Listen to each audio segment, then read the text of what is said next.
I want to thank all of you for coming today and being part of celebrating my mother's life and memory.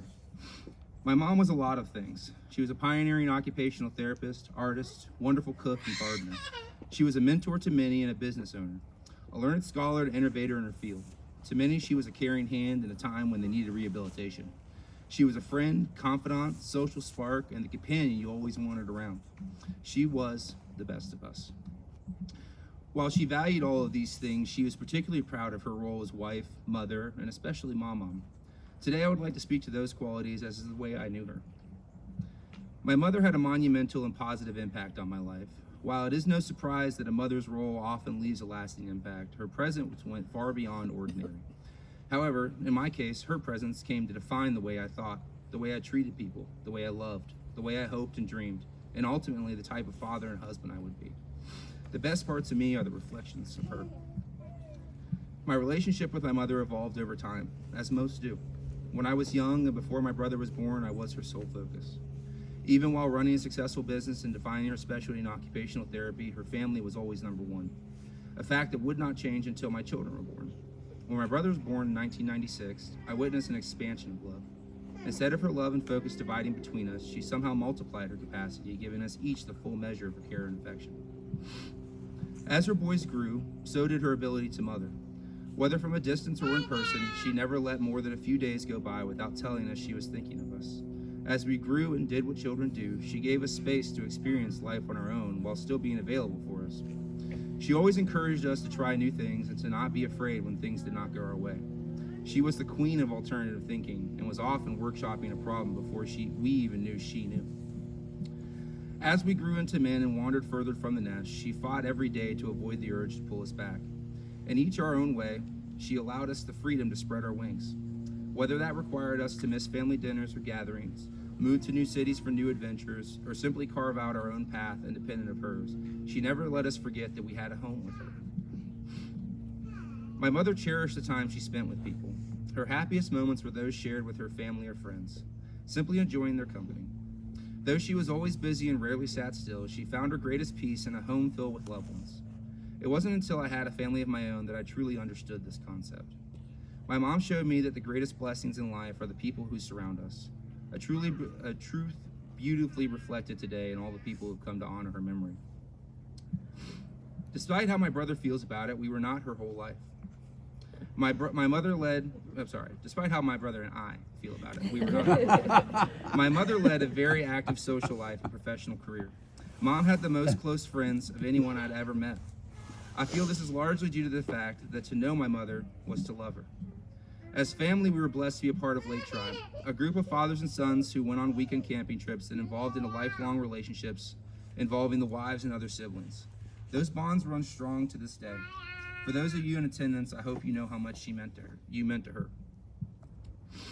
Now, for the beach ladies. I unfortunately do not have much to say, as your trips where the contents of your activities were largely a guarded secret by Mom, and she would not share with us. While I do not know the shenanigans you ladies had, I do know for certain that the smile on her face from the pictures of your trips is easily the biggest smile I've ever seen of her. I don't know what you ladies did on those trips, but I have never seen my mom as excited as when she was preparing to go and as fulfilled as when she returned. I thank you for that. Now, my mom's leading role in life, the moment she trained for since her children were born, the thing she was truly best at was her role as mom. When my first child, Benjamin, was born, we all immediately became second place in Mom's life. As a son, there are a few landmark moments you get to deliver to your mother. Getting good grades, going to college, meeting a nice girl, and getting married. But all of those paled in comparison to when I told my mom that we were expecting her first. Immediately a switch flipped in her, and she activated mom mode. At the time Benjamin was born, we lived in Tampa and then subsequently Orlando.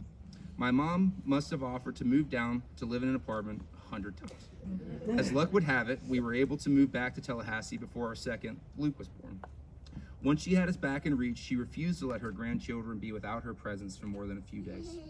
Mom was our daycare, our babysitter, our relief parent, and so much more.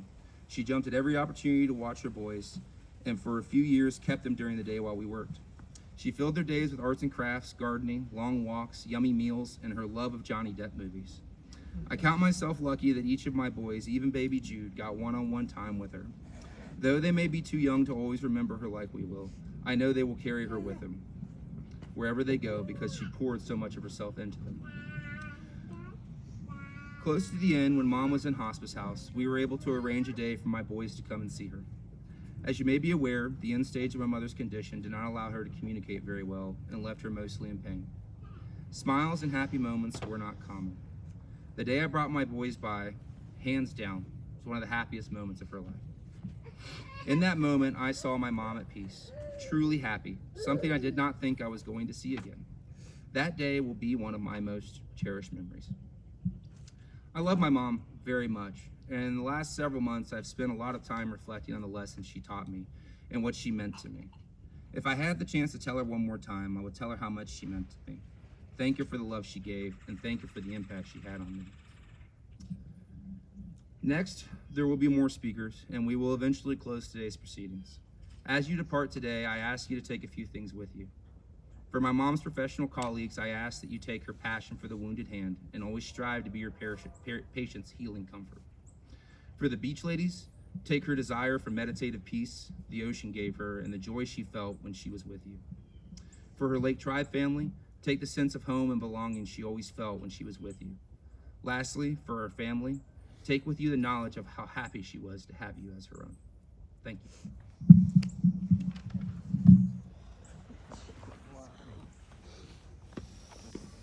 For that some welcome. If ever I came for a visit, she would go to so much trouble to prepare a beautiful multi-course meal served in her homey kitchen with her sweet smile and adorable giggle. It was a reflection of how much she cared, and we could all feel her love and warmth. Dori and I bonded over raising boys, which is not for the faint of heart. She never forgot a birthday or Christmas. There was always a card from Aunt Dori in the mail, and a gift, or as they got older, a little cash.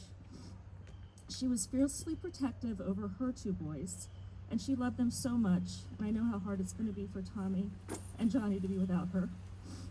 And of course, not just her two boys, but the gaggle of other boys in her life, Bob, Ben, Luke, and Jude, and the lovely Sarah, who brought some much-needed feminine energy into her life. All of us will miss her deeply. She was really a special person who touched so many lives.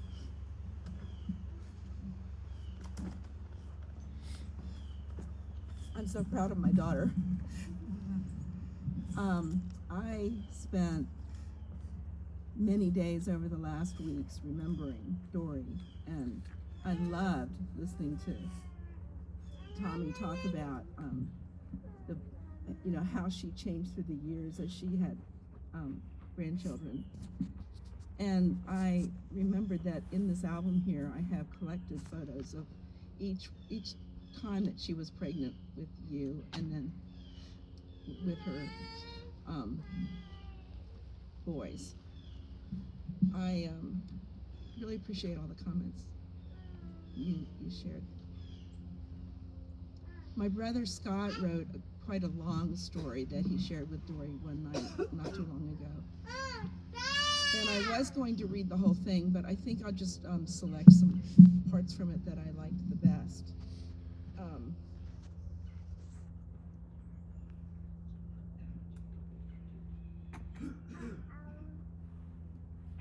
He said, "Not so long ago, when you were just a baby, our family left the north and moved to St. Petersburg, Florida, near what was then Hoots Dairy. There, you had a sandbox with a canvas roof, where you would spend hours and days building castles in the sand. Our mom, a young widow, would pile all four of us into her station wagon and take us to the beach, where you would wear a big straw hat and build drip and sand castles laden with shells of every color that would glisten in the sun.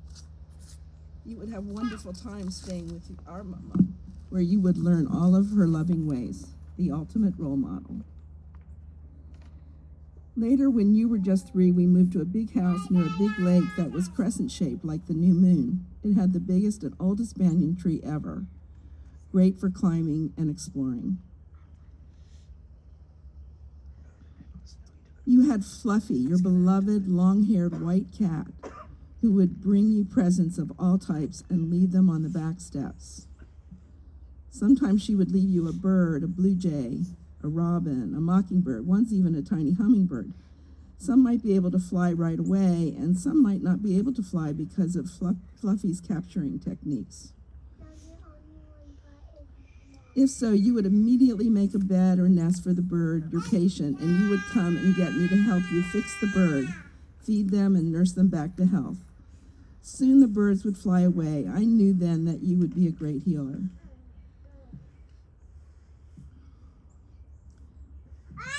He goes on to say many loving things, but he says at the end, Dori, my beloved sister, you are an amazing person, a one-of-a-kind human being, one who cares for this universe, this planet, the flora and fauna, and who spreads love wherever you go.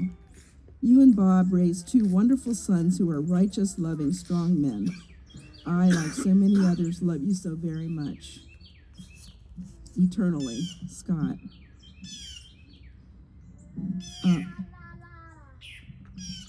Dori loved so many things. She loved her friends. She loved her family. She loved the beach.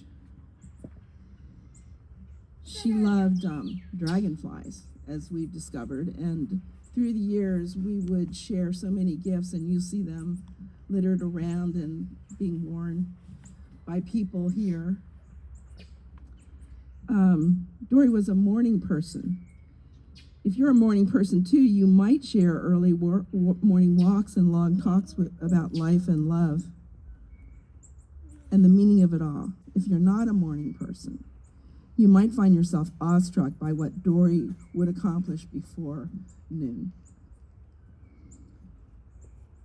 Dori was adventurous. For example, the time that she used her timeshare units to book a castle in Austria and took her family to Budapest and Vienna. So, in closing, I'd like to read this haiku about a dragonfly and about Dori. The path winding ever skyward is the dragonflies. Thank you.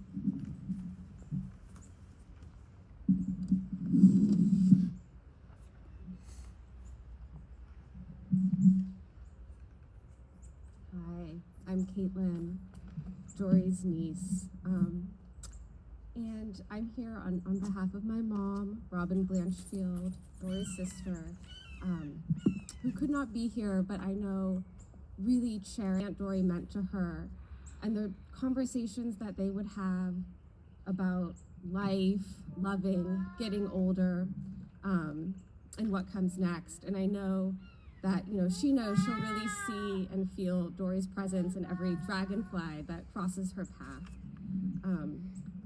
So I'm gonna read this poem, Immortality by Claire Harner, on behalf of my mom. Do not stand by my grave and weep. I am not there. I do not sleep. I am the thousand winds that blow. I am the diamond glints in snow. I am the sunlight ripened grain. I am the gentle autumn rain. As you awake with morning's hush, I am the swift upflinging rush of quiet birds in circling flight. I am the day transcending night. Do not stand by my grave and cry. I am not there.